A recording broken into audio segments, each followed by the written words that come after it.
when John Lynch talks, he says everything with a smile and he's so upbeat and everything's like, yeah, everything's going great. And then you read the spokesperson. He's great, but then you read the transcript and you're like, whoa, he actually said some stuff in here that wasn't as upbeat as it sounded. So I want to just remind people, when asked about this, well, first of all, after the season, there was a report from Ian Rappaport, like, hey, MRI says he's all great, 6-month recovery, he's going to be back in time for the season.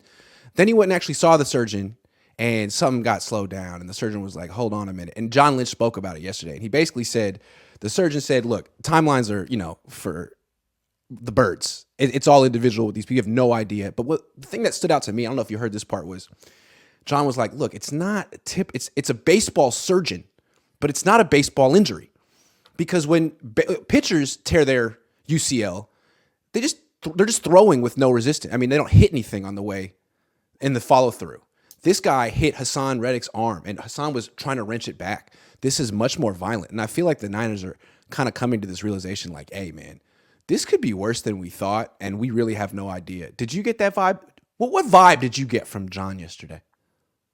That they have no clue and just like praying for the best, hoping for the best, praying for the best, hoping for the worst. I mean, not hoping for, expecting the worst. That saying, right?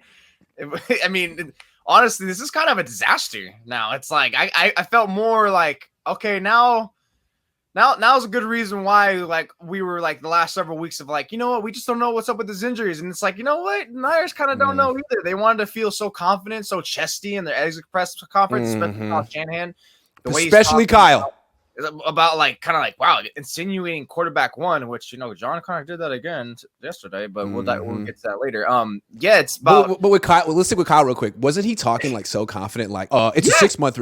He's gonna be ready in 6 months. I'm not talking about after that. We talked about it, and you're like, what was your takeaway? I was like, God. And then I remember I went on, and I was like, yeah, the way he's talking is like, oh yeah, like he's our franchise quarterback. It's pretty, and I think he's fine. It'd be fine. Ask the doctor, ask whoever it is to ask for advice, saying like, yeah, as soon as he's good to go, so after the 6 months, he's good to go to start throwing like immediately. There's no warm up. Yeah, and he was saying it like he was a doctor, like so much confidence. And now the real doctor, Dr. Meister, was like, first of all, even if this went perfectly, like you never know with the timeline. And second of all, this is much more, made it seem like this is much more violent than the typical UCL that he would operate on. Because again, he's a baseball surgeon. This is the surgeon for the Texas Rangers. And you guys follow baseball. These guys blow out their elbows all the time just throwing. Because the act of like decelerating your arm after throwing a 95-mile-an-hour fastball is violent enough. And if you do it enough, you can blow out your elbow. Freaking Brock Purdy hit a man's arm who's trying to hit it the other way. So, yeah, this could be – that probably explains why there's more inflammation than there typically would be for a pitcher who blew out his elbow. And I never heard of a pitcher waiting a month to get a procedure. Sorry. Yeah, he's not getting Tommy John either. That's also the other thing. And I don't think he necessarily blew out his elbow because they're trying to what? Well, we don't know yet. Yeah, it's true because he's got to cut him open and see what the hell's there. Because the initial thought is, hey, we're just gonna cut him open and throw like a brace in there. And I'm just like, what the hell is this guy's gonna 6 months, he'll be back. It's like when they put the plate or like the rod in someone's foot or whatever, something, and like somehow they can play. But it's pretty much that's how I envisioned it. Whatever it is, like. Whatever type of like alloy it is to make it like moldable to like move with his elbow.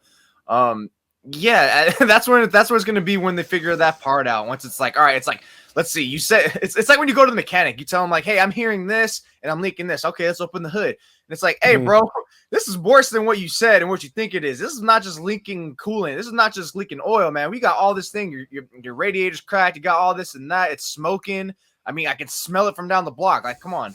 So this is where it's really getting like, it's really just like, what's going to happen? Look, we're in March now, early March, they said, right? So it's going to be anytime, probably next week, right? He said next week is when he's probably going to.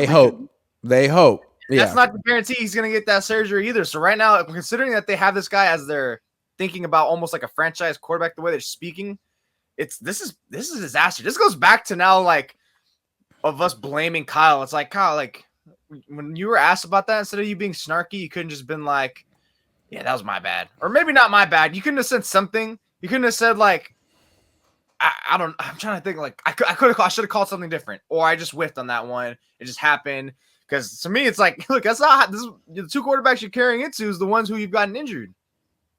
I just want to read Lynch's quote real quick before we move on about this. So, like, first question up, can you give us an update on Brock Purdy? He's prepared. This is what he says. He says, I just really want to thank Dr. Meister. He called me when he made that decision. That's a tough decision to make, but I really appreciate the courage and the conviction to make the decision. Again, to delay it. Because you got to understand how much pressure is coming from the 49ers.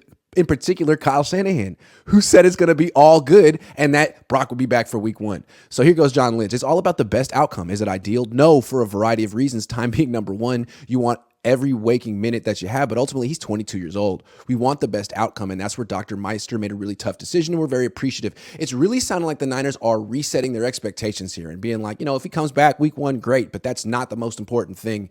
And if he misses the whole season, so be it. This guy's a special talent. He might be our franchise quarterback. So I'm curious to see what happens in this follow-up meeting, because a few things could happen. They could have the surgery, best outcome. They don't sign a quarterback. They have the surgery. They see, you know what? He can't play this year. He needs to take some time. They need to go sign a quarterback, or they don't have the surgery. They meet up this week and they're like, nah, it's still too inflamed. We'll meet up in the future. And now you got to go into free agency, not even knowing when the surgery is going to be. That's a tough one. That's a tough one. Yeah, I mean, I'm not no math major, but something tells me that even if he were to have it today, that would kind of put him almost a little bit of a toss-up for week 1. Because week 1 is pretty much September 7th, September 14th, one of those two. That would be for the 49ers. So this is not good. But he's having it next week. So what, like March 5th, March 7th, March 9th, March 10th? And it's pretty tentative. We don't know that he's having it next week. They hope. They're probably like this right now. Hey, what does it look like? What does it look like to you?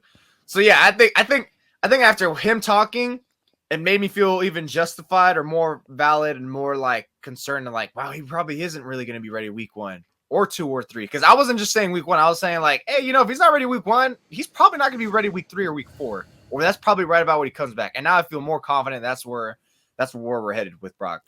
I think the worst thing the Niners could do with Brock is rush him back from this injury. If they rush him back or he rushes himself back for any reason, it could ruin his career. Ruin it. And he has a chance to be the Niners franchise quarterback. I'm not sure that he is, but he had a very promising start to his career. Why end it after 8 games? There is he's 22, to John Lynch's point. He did some special stuff in some tough situations. Man, do not rush him back, because look at Carson Wentz, not to compare him to Carson Wentz, but Carson Wentz had a great start to his career too, got injured, came back too soon for whatever reason. Maybe he was jealous of Nick Foles winning the Super Bowl. Got hurt again, never was the same. Now he's a freaking journeyman. Don't let that happen to this kid. He's 22. Be careful. And you have other quarterbacks that you're very invested in, like Trey Lance. Remember that guy? The guy? Trey Lance. Did you hear when John Lynch said he used the past tense? He was like, that's why we believed in Trey Lance. Believed. It's like, wow. All that was just like, wow. I wasn't just tripping after all when I thought they're trying to hand Brock the keys.